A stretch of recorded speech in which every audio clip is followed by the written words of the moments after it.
ક્લાસીસની અંદર આપ સૌ વિદ્યાર્થીઓનું હાર્દિક સ્વાગત કરું છું. હું આશા રાખું છું કે તમે બધા ફિટ હશો, ફાઇન હશો અને હેલ્ધી હશો. ચલો વિદ્યાર્થી મિત્રો, આજે આપણે ધોરણ 10 ની અંદર સામાજિક વિજ્ઞાનની અંદર ચેપ્ટર નંબર 1 ભારતનો વારસા વિશે આજે અભ્યાસ કરવાનો છે. તો વિદ્યાર્થી મિત્રો, પ્રકરણ નંબર 1 ભારતનો વારસો. વિદ્યાર્થી મિત્રો, પરીક્ષાની દ્રષ્ટિએ જોઈએ તો આ જે પ્રકરણ જે છે એ કુલ 4 ગુણનું પૂછાય છે. એટલે કે પરીક્ષાની અંદર આ પ્રકરણમાંથી 2 ગુણના 2 પ્રશ્નો એમ કુલ મળીને 4 ગુણનો પરીક્ષામાં પ્રશ્ન પૂછાતો હોય છે.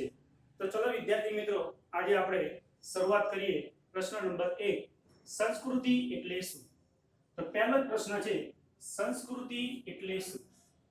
તો વિદ્યાર્થી મિત્રો, સંસ્કૃતિ વિશે આપણે સમજતા પહેલા અહીંયા આપણે 3 શબ્દો જે છે એ 3 શબ્દોને આપણે સમજવા પડશે. તો અહીંયા 3 શબ્દો હું લખું છું.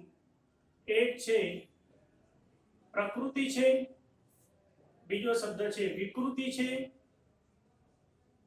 અને ત્રીજો શબ્દ આપણો સંસ્કૃતિ છે. કયા 3 શબ્દો છે? પ્રકૃતિ છે, વિકૃતિ છે અને સંસ્કૃતિ છે. હવે વિદ્યાર્થી મિત્રો, પ્રકૃતિ કોને કહીશું? તો આપણો જે સ્વભાવ છે, જે જન્મથી આપણને મળેલો છે, એને આપણે શું કહીએ છીએ? પ્રકૃતિ કહીએ છીએ. ઉદાહરણ તરીકે આપણને ભૂખ લાગવી એક પ્રકૃતિ છે. શું છે? એક પ્રકૃતિ છે. બીજું કે વિકૃતિ વિદ્યાર્થી મિત્રો કોને કહેવાય? તો વિકૃતિ આપણને ભૂખ ન લાગી હોય છતાં પણ આપણે બીજાનું ખાઈ જઈએ, એને શું કહેવાય છે? વિકૃતિ કહેવાય છે. અને સંસ્કૃતિ કોને કહેવાય? તો આપણે બીજાને જમાડી અને આપણે જમીએ, એને શું કહેવાય છે? સંસ્કૃતિ કહેવાય છે. વિદ્યાર્થી મિત્રો, ભારતની જે સંસ્કૃતિ છે એ ખૂબ જ પ્રાચીન સંસ્કૃતિ ધરાવતો દેશ છે. આપણી સંસ્કૃતિ એ શાંતિપ્રિય છે, વેપારી છે, સત્ય અને અહિંસાના મૂલ્યો સમજનારી છે, વિશ્વને વસુદેવ કુટુંબકમ, સત, ચિત અને આનંદ, આ ત્રિવેણી સંગમ પણ આપણી ભારતીય સંસ્કૃતિમાંથી પ્રાપ્ત થાય છે. વિદ્યાર્થી મિત્રો, પ્રાચીન સમયની અંદર આપણો દેશ ખૂબ જ સમૃદ્ધ દેશ હતો. એટલે કે આપણી સંસ્કૃતિ વિશ્વની અંદર ખૂબ જ જૂનામાં જૂની સંસ્કૃતિ હતી. આ ભારતની સંસ્કૃતિએ આપણને અને વિશ્વને વૈવિધ્યપૂર્ણ અને ગૌરવ વારસો આપ્યો છે.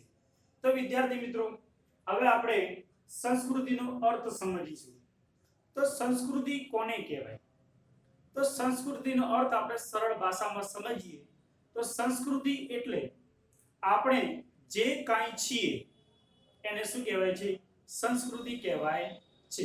એટલે કે આપણે જે કાંઈ, એટલે કે આપણા પૂર્વજો જે છે એ પૂર્વજો આપણને સંગીત કલા છે, સાહિત્ય કલા છે, શિલ્પ કલા છે, સ્થાપત્ય કલા છે, આ દરેક બાબતે આપણું સંસ્કૃતિનું ઊંડાણપૂર્વક ખેડાણ કર્યું છે. વિદ્યાર્થી મિત્રો, આ ભારતની જે સંસ્કૃતિ છે એ સંસ્કૃતિના વિકાસની અંદર આપણા જે પૂર્વજો જે છે, રાજાઓ છે, મહારાજાઓ છે, ઋષિ મુનિઓ છે, વેદાંતો છે, વિદુષીઓ છે, સંગીત શાસ્ત્રીઓ છે, વૈજ્ઞાનિકો છે, ઇતિહાસકારો છે, સમાજ સુધારકો છે, વગેરેના કારણે ભારતીય સંસ્કૃતિ એ સમૃદ્ધ બની છે. વિદ્યાર્થી મિત્રો, ધોરણ 9 ની અંદર આપણને ખ્યાલ છે કે પ્રાચીન સમયની અંદર અને આધુનિક ભારતની અંદર વિદેશીઓ દ્વારા ભારત ઉપર આક્રમણ કરવામાં આવ્યું હતું અને ભારતની સંસ્કૃતિને નષ્ટ કરવાનો પૂરેપૂરો પ્રયાસ કરવામાં આવ્યો હતો. પરંતુ એ ગૌરવની વાત છે કે આપણી સંસ્કૃતિ ક્યારે નષ્ટ થઈ નથી, કે આપણી સંસ્કૃતિને માત્ર એટલું નુકસાન જ પહોંચાડી શક્યા છે. તો વિદ્યાર્થી મિત્રો, હવે આપણે સંસ્કૃતિની વ્યાખ્યા સમજીએ. તો સંસ્કૃતિ એટલે શું? સંસ્કૃતિનો અર્થ શું છે? સંસ્કૃતિ કોને કહેવાય? તો અહીંયા ધ્યાન રાખજો. તો પહેલો પ્રશ્ન છે, સંસ્કૃતિ એટલે શું? અથવા સંસ્કૃતિનો અર્થ આપો. સંસ્કૃતિ શબ્દની જો સંધિ છૂટી પાડવામાં આવે તો સમ વત્તા કૃતિ થાય છે. સમ એટલે સારું કરવું અને કૃતિ એટલે કરનાર. આપણી સંસ્કૃતિ એ સારું એટલે કે માનવ જાતના કલ્યાણ માટે સારું કરવા માટે એ આપણી ભારતીય સંસ્કૃતિ દેશ અને વિદેશમાં પ્રખ્યાત છે. આપણો ભારત દેશ વિશ્વના કોઈ પણ દેશ ઉપર ક્યારે પણ આક્રમણ કર્યું નથી. આ ઉપરથી આપણે એ પણ કહી શકીએ કે ભારતની સંસ્કૃતિ એ શાંતિમય સંસ્કૃતિ છે, વેપારીમય સંસ્કૃતિ છે, પોતાના હિતો સાચવનારી સંસ્કૃતિ છે, વિશ્વના હિતોને નુકસાન ન કરનારી સંસ્કૃતિ છે. હવે વિદ્યાર્થી મિત્રો, પરીક્ષાની અંદર તમને સંસ્કૃતિની વ્યાખ્યા પૂછાય તો અહીંયા આપણે 3 વ્યાખ્યા આપેલી છે, તો એ 3 વ્યાખ્યા આપણે સમજવાનો પ્રયત્ન કરીએ. તો સંસ્કૃતિ અને સંસ્કૃતિનો અર્થ. તો ભારતની સંસ્કૃતિ એ પ્રાચીન છે. નંબર 2 કે સંસ્કૃતિ એટલે શું? તો સંસ્કૃતિ એટલે જીવન જીવવાની રીત. તો માણસની રહેણી કહેણી છે, માણસના વિચાર છે, માણસના આચાર છે, પહેરવેશ છે, બોલી છે, ભાષા છે, લિપિ છે. આ બધું એ જીવન જીવવા માટે અનિવાર્ય બાબત છે અને એ તો આપણી સંસ્કૃતિ નક્કી કરે છે. આમ વ્યક્તિને જીવન જીવવાની જે રીત છે એ રીતને શું કહેવાય છે? સંસ્કૃતિ કહેવાય છે. ઉદાહરણ તરીકે ભારતની સંસ્કૃતિનું એક તમને ઉદાહરણ આપું તો વિદ્યાર્થી મિત્રો, આપણે વહેલી સવારે જ્યારે ઉઠીએ છીએ ત્યારે માં વસુંધરાને પગે લાગીએ છીએ, માતા પિતાને પગે લાગીએ છીએ, શાળાની અંદર જઈએ છીએ ત્યારે ગુરુજનોને પગે લાગીએ છીએ. તો આ વિદ્યાર્થી મિત્રો શું છે? આ એક ભારતીય સંસ્કૃતિનું લક્ષણ છે. કપાળમાં આપણે ચંદનનું તિલક કરવું અથવા શુભ કાર્યની જ્યારે શરૂઆત કરીએ ત્યારે સાથીઓ આપણે દોરીએ છીએ. આ પણ એક ભારતીય સંસ્કૃતિનું પ્રતીક છે અને આના ઉપરથી એટલે કે આ પ્રકારે જે આપણો સમાજની અંદર જીવન જીવીએ છીએ, આ એક જે સમાજની શૈલી છે એને આપણે સંસ્કૃતિ કહીએ છીએ. એટલે કે વ્યક્તિ જે પ્રકારે જીવન જીવતો હોય એ પ્રદેશની, તે સમાજની કે દેશની એ સંસ્કૃતિ કહેવાય છે. નંબર 2 છે કે સંસ્કૃતિ એટલે માનવ મનનું ખેડાણ. અહીંયા નોંધ કરજો કે ખેડાણ એટલે આપણે અહીંયા જમીનમાં ખેડાણ કરવાનું નથી. ખેડાણ એટલે કે પહેલાના સમયની અંદર એટલે કે આદિમાનવ એ ગુફાની અંદર જીવન જીવતો હતો. એ સમયમાં આદિમાનવ પાસે બુદ્ધિ, શક્તિ કે કલા કે આવડત ન હતી, પરંતુ સમયે માનવીના મગજની અંદર બુદ્ધિ અને વિચારનું ખેડાણ થયું અને એના કારણે માનવીએ પોતાની સંસ્કૃતિ જે છે એ સંસ્કૃતિ આગળ ધપાવી. આમ માનવીના મનનું ખેડાણ એટલે પણ શું કહેવાય છે? સંસ્કૃતિ કહેવાય છે. ત્રીજી વ્યાખ્યા જોઈએ કે ગુફાથી ઘર સુધીની માનવ વિકાસ યાત્રા, એને શું કહેવાય છે? સંસ્કૃતિ કહેવાય છે. તો વિદ્યાર્થી મિત્રો, અહીંયા ગુફાથી ઘર સુધી આપણને ખ્યાલ છે કે આદિ માનવ એટલે એમનું નિવાસ સ્થાન ગુફા અને આધુનિક માનવ જે છે એ અત્યારે ઘરમાં રહે છે, એટલે કે ઘર સુધી પહોંચી ગયો. પરંતુ વિદ્યાર્થી મિત્રો, તમે ધ્યાન રાખજો કે આદિ માનવ ગુફાથી ઘર સુધી નહીં, અવકાશ સુધી પહોંચી ગયો છે. આજે આપણે જોઈએ છીએ કે માણસ એ છેક ચંદ્ર સુધી પહોંચી ગયો છે. આમ જો વિશાળ શબ્દની અંદર કહેવામાં આવે તો માણસ ગુફાથી ઘર સુધીની માનવ વિકાસ યાત્રા તો ખરી જ, પરંતુ અત્યારે તો છેક અવકાશ સુધી પહોંચી ગયો છે. આમ ભારતીય સંસ્કૃતિ જે છે એ સમયે ખૂબ જ સમૃદ્ધ અને વૈવિધ્યપૂર્ણ બની છે અને વિશ્વને આપણી ભારતીય સંસ્કૃતિએ ગૌરવ અપાવ્યું છે. તો વિદ્યાર્થી મિત્રો, અહીંયા આપણે સંસ્કૃતિનો અર્થ અહીંયા પૂર્ણ થયો. તો પરીક્ષાની અંદર 3 પ્રકારની જે વ્યાખ્યા છે, એક ગુણની અંદર પ્રશ્ન પણ પૂછાઈ શકે છે કે સંસ્કૃતિ એટલે શું? તો આપણે અહીંયા 3 વ્યાખ્યા યાદ રાખવાની છે. ખૂબ જ સરળ છે કે જીવન જીવવાની રીત એટલે સંસ્કૃતિ, માનવના મનનું ખેડાણ એટલે સંસ્કૃતિ અને ગુફાથી ઘર સુધીની જે યાત્રા છે એ યાત્રાને પણ શું કહેવાય છે? સંસ્કૃતિ કહેવામાં આવે છે. ત્યાર પછી વિદ્યાર્થી મિત્રો કે ભારતની વિશેષતાઓ જાણો. તો વિદ્યાર્થી મિત્રો, ભારત જે છે એ ભારત પ્રાચીન સમયથી ખૂબ જ સમૃદ્ધ અને વૈવિધ્યપૂર્ણ સંસ્કૃતિ અને વારસો ધરાવતો દેશ છે. આ ભવ્ય ભારતની આજે આપણે વિશેષતા વિશે અભ્યાસ કરવાનો છે કે પ્રાચીન સમયની અંદર આપણું ભારત કેવું હતું. ભારતના નામનો ઉલ્લેખ આપણને ક્યાંથી મળે છે, ભારતનો વિસ્તાર ક્યાં સુધી હતો અને આજે ક્યાં છે, એ આપણે ભારતની વિશેષતાઓની અંદર અભ્યાસ કરવાનો છે. તો વિદ્યાર્થી મિત્રો, ભારતની વિશેષતાની અંદર જોઈએ કે પ્રાચીન સમયની અંદર એટલે કે વૈદિક કાળની અંદર રામાયણ છે, મહાભારત છે, શ્રીમદ ભાગવત ગીતા છે, આપણા 4 વેદો છે અને 18 પુરાણો જે છે એ 18 પુરાણો છે વગેરે સાહિત્યની અંદર ખૂબ જ ઊંડાણપૂર્વક ખેડાણ થયેલું છે. તો વિદ્યાર્થી મિત્રો, આપણા કુલ જે 18 પુરાણો છે, કેટલા 18 પુરાણ છે? 18. આ 18 પુરાણમાંથી એક પુરાણની વાત કરીએ કે વિષ્ણુ પુરાણ છે. શું નામ છે? વિષ્ણુ પુરાણ. અને આ વિષ્ણુ પુરાણની અંદર સૌપ્રથમ ભારત માટે શબ્દનો ઉલ્લેખ આપણને જોવા મળે છે. તો પરીક્ષાની અંદર એક ગુણનો કદાચ પ્રશ્ન પૂછાય કે ભારતના કયા ગ્રંથમાં ભારત વિશે ભારત વર્ષ નામનો ઉલ્લેખ જોવા મળે છે, તો વિષ્ણુ પુરાણ નામના ગ્રંથની અંદર ભારત માટે ભારત વર્ષ નામનો ઉલ્લેખ જોવા મળે છે.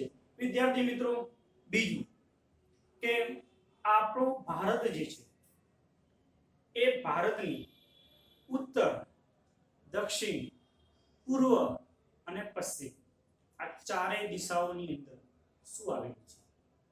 તો ધોરણ 9 ની અંદર આપણે નકશાકૃતિનો અભ્યાસ કર્યો હતો. એ નકશાકૃતિમાં આપણે જોયું હતું અને તમે પણ બધા જાણતા હશો.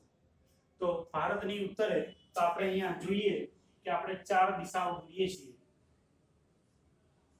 અહીંયા ઉત્તર છે, અહીંયા દક્ષિણ છે, અહીંયા પશ્ચિમ છે અને અહીંયા પૂર્વ છે. તો વિદ્યાર્થી મિત્રો, ભારતની ઉત્તરે વિશાળ હિમાલયની ગિરિમાળાઓ આવેલી છે, દક્ષિણે હિન્દ મહાસાગર આવેલો છે, પૂર્વની પશ્ચિમની અંદર ગુજરાત આવેલું છે અને પૂર્વ જે છે એ પૂર્વ બંગાળની ખાડી આવેલી છે. એટલે કે ભારતની ઉત્તરે હિમાલય છે, દક્ષિણે હિન્દ મહાસાગર છે, પશ્ચિમે અરબ સાગર છે અને પૂર્વમાં બંગાળની ખાડી આવેલી છે. એટલે કે ભારતની ઉત્તરે હિમાલય છે અને ત્રણેય બાજુ દક્ષિણ, પશ્ચિમ અને પૂર્વ આ ત્રણેય બાજુએ સમુદ્રથી ઘેરાયેલો ભાગ છે. બરોબર છે? તો અહીંયા જોઈએ કે ભારતની ઉત્તરે હિમાલયની ગિરિમાળા આવેલી છે. હિમાલય એક મોટો પર્વત છે. ભારતની પૂર્વે બંગાળની ખાડી આવેલી છે. અહીંયા આપણે વાત કરી. ભારતની પશ્ચિમે એટલે કે આપણું ગુજરાત છે, અહીંયા અરબ સાગર આવેલો છે. ભારતની દક્ષિણે એટલે કે છેક નીચે ત્યાં હિન્દ મહાસાગર આવેલો છે. બીજું વિદ્યાર્થી મિત્રો કે ભારતના શુભ કાર્યોની શરૂઆતમાં સંકલ્પના જ્યારે ભારતને કયા નામથી ઓળખવામાં આવતો હતો, તો પ્રાચીન સમયની અંદર ભારત માટે એક કરતા ઘણા બધા નામો આપણને જોવા મળે છે. તો આપણે જોઈએ કે ભારતમાં શુભ કાર્યની શરૂઆતમાં લેવામાં આવતા સંકલ્પમાં એમાં એક ભારત વર્ષ નામનો ઉલ્લેખ જોવા મળે છે. નંબર 2 ભરતખંડ નામના શબ્દનો ઉલ્લેખ જોવા મળે છે. નંબર 3 જંબુદ્વીપ નામના શબ્દનો ઉલ્લેખ જોવા મળે છે. નંબર 4 આર્યવ્રત નામના શબ્દનો ઉલ્લેખ જોવા મળે છે અને નંબર 5 હિન્દુસ્તાન જેવા શબ્દનો આપણને ઉલ્લેખ જોવા મળે છે. આમ પ્રાચીન સમયની અંદર ભારત માટે કયા કયા શબ્દોનો ઉલ્લેખ થતો, તો એક ભારત વર્ષ છે, નંબર 2 ભારત ખંડ છે, નંબર 3 જંબુદ્વીપ છે, નંબર 5 આર્યવ્રત, નંબર 4 આર્યવ્રત છે અને નંબર 5 એ હિન્દુસ્તાન છે. બરોબર છે? તો પ્રાચીન સમયની અંદર ભારત માટે કુલ આ 5 શબ્દોનો ઉપયોગ કરવામાં આવતો હતો. નમસ્કાર વિદ્યાર્થી મિત્રો, હું નીતિન પ્રજાપતિ પ્રગતિ ટ્યુશન ક્લાસીસની અંદર આપ સૌ વિદ્યાર્થી મિત્રોનું હાર્દિક સ્વાગત કરું છું. વિદ્યાર્થી મિત્રો, ગયા ટોપિકની અંદર આપણે વારસો એટલે શું અને વારસાના 2 પ્રકાર કયા કયા છે એના વિશે આપણે અભ્યાસ કર્યો હતો. તો ફરી એકવાર આપણે વારસાની એક નાનકડી વ્યાખ્યા યાદ કરાવી દઉં છું. તો વારસો વિદ્યાર્થી મિત્રો કોને કહેવાય? તો વારસો એટલે આપણા પૂર્વજો તરફથી મળેલી અમૂલ્ય ભેટ, જેને આપણે વારસો કહીએ છીએ. બીજું વિદ્યાર્થી મિત્રો, વારસો જે છે એ વારસાના 2 પ્રકાર પડે છે. એ તમને મેં ગયા ટોપિકની અંદર પણ કહ્યું હતું. એક સાંસ્કૃતિક વારસો છે અને નંબર 2 પ્રાકૃતિક વારસો છે. તો વિદ્યાર્થી મિત્રો, આ સાંસ્કૃતિક વારસો અને પ્રાકૃતિક વારસો આ બંને વારસા વચ્ચે સહેજ તફાવત રહેલો છે, એટલે કે એ તફાવત આજે આપણે સમજવાનો છે. તો વિદ્યાર્થી મિત્રો અહીંયા ધ્યાન આપજો. તો આજે આપણે તફાવત આપો સાંસ્કૃતિક વારસો અને પ્રાકૃતિક વારસો. વિદ્યાર્થી મિત્રો એસએસસી બોર્ડની અંદર પ્રથમ પરીક્ષા છે, દ્વિતીય પરીક્ષા છે. એ પરીક્ષાની દ્રષ્ટિએ આ પ્રશ્નને જોવામાં આવે તો ખૂબ જ અગત્યનો પ્રશ્ન છે. એટલે કે પરીક્ષાની અંદર સેક્શન બી ની અંદર આ 2 ગુણનો પ્રશ્ન બને છે. એટલે કે પરીક્ષાની દ્રષ્ટિએ જોવા જઈએ તો ખૂબ જ અગત્યનો પ્રશ્ન છે. તો વિદ્યાર્થી મિત્રો શરૂઆત કરીએ છીએ આપણે. તો વારસાના 2 પ્રકાર છે, એક સાંસ્કૃતિક અને બીજો પ્રાકૃતિક છે. પ્રથમ આપણે જોઈએ છીએ કે સાંસ્કૃતિક વારસો અને બીજો છે પ્રાકૃતિક વારસો. હવે વિદ્યાર્થી મિત્રો સાંસ્કૃતિક વારસો કોને કહેવાય? તો પૃથ્વી ઉપર કેટલીક વસ્તુ એવી છે કે જે માનવે બનાવેલી છે અને પૃથ્વી ઉપર કેટલીક વસ્તુ એવી છે કે જે કુદરતે બનાવેલી છે, એટલે કે કુદરતે આપેલી ભેટ છે. ઉદાહરણ તરીકે વાતાવરણની અંદર રહેલી હવા એ આપણને કુદરતે આપેલી છે. એક મંદિર છે, મસ્જિદ છે, આ માણસે બનાવેલું છે, એટલે કે માનવ નિર્મિત છે. એટલે કે જે પ્રવૃત્તિની અંદર, જે ચીજ વસ્તુની અંદર માનવ બનાવે છે, એટલે કે માનવ બનાવતો હોય છે, તેને આપણે શું કહીએ છીએ? સાંસ્કૃતિક વારસો કહીએ છીએ. એટલે કે સાંસ્કૃતિક વારસો જે છે એ માનવ સર્જિત વારસો છે. એટલે કે આ સાંસ્કૃતિક વારસાનું સર્જન કોણે કર્યું છે? માનવે કરેલું છે. માટે આને માનવ નિર્મિત વારસો કહેવામાં આવે છે. સામે જોઈએ પ્રાકૃતિક વારસો, તો આનાથી ઉલટું આવશે. સાંસ્કૃતિક વારસો એ માનવ સર્જિત છે, તો પ્રાકૃતિક વારસો એ કેવો છે? તો પ્રાકૃતિક વારસો એ પ્રકૃતિ દ્વારા, એટલે કે કુદરત દ્વારા આપમેળે રચાયેલો વારસો છે. માટે તેને પ્રકૃતિએ સર્જેલો વારસો કહેવામાં આવે છે. તો અહીંયા પહેલો ટોપિક પૂરો. તો સાંસ્કૃતિક વારસો એ માનવ સર્જિત છે, પ્રાકૃતિક વારસો એ પ્રકૃતિ દ્વારા સર્જાયેલો વારસો છે. બીજો મુદ્દો જોઈએ છીએ કે સાંસ્કૃતિક વારસાની અંદર કઈ કઈ બાબતોનો સમાવેશ થાય છે. તો વિદ્યાર્થી મિત્રો આપણે યાદ કરવું પડશે કે મનુષ્ય એટલે કે માનવે દુનિયાની અંદર કઈ કઈ ચીજ વસ્તુઓનું નિર્માણ કર્યું છે કે જેને આપણે સાંસ્કૃતિક વારસાની અંદર સમાવેશ કરી શકીએ છીએ. તો વિદ્યાર્થી મિત્રો સાંસ્કૃતિક વારસાની અંદર એક રાજમહેલો છે જે રાજાઓ દ્વારા બંધાયેલા છે. બીજું છે મોટી મોટી ઇમારતો છે, ઐતિહાસિક ઇમારતો છે, એ પણ સાંસ્કૃતિક વારસાની અંદર સમાવેશ થશે. એના પછી જે શિલાલેખ છે, પથ્થર ઉપર કોતરાયેલા લેખને શિલાલેખ કહેવાય છે, એ પણ માનવ સર્જિત છે. એના પછી વિહાર છે, સ્તૂપ છે, આ પણ બૌદ્ધ ધર્મનું સ્થાપત્ય છે જે માનવ દ્વારા બનાવવામાં આવેલું છે. એના પછી મસ્જિદ છે જે મુસ્લિમ ધર્મનું છે, એ પણ માનવ સર્જિત છે. એના પછી રાજાઓના કિલ્લાઓ છે, એ પણ માનવ સર્જિત છે. દરવાજાઓ છે, એ પણ માનવ સર્જિત છે. ત્યારબાદ સ્વાતંત્ર્ય સંગ્રામના ઐતિહાસિક સ્મારકો એટલે કે દાંડી છે, પછી દિલ્હી છે, આ બધા જે છે એ ઐતિહાસિક સ્વાતંત્ર્ય સંગ્રામના સ્મારકો છે જેનું નિર્માણ માનવ દ્વારા કરેલું છે. એટલે એનો પણ સમાવેશ શેમાં થાય છે? માનવ સર્જિત વારસામાં, એટલે કે સાંસ્કૃતિક વારસાની અંદર સમાવેશ થાય છે. આ સિવાય ઉત્ખનન કરતા એટલે કે જમીનને ખોદવામાં આવે અને એ ખોદકામ દરમિયાન આપણને જે કંઈ મળી આવે છે એનો સમાવેશ પણ સાંસ્કૃતિક વારસાની અંદર કરવામાં આવે છે. વિદ્યાર્થી મિત્રો ભારતની અંદર કેટલા એવા સ્થળો છે કે જે ખોદકામ દરમિયાન મળી આવે છે. ઉદાહરણ તરીકે જોઈએ તો આપણું પાટણનું રાણકી વાવ, આ સિવાય સિંધુ સંસ્કૃતિના જે નગરો છે હડપ્પા અને મોહેંજો-દડો, એ પણ આપણને ખોદકામ દરમિયાન મળી આવેલા છે.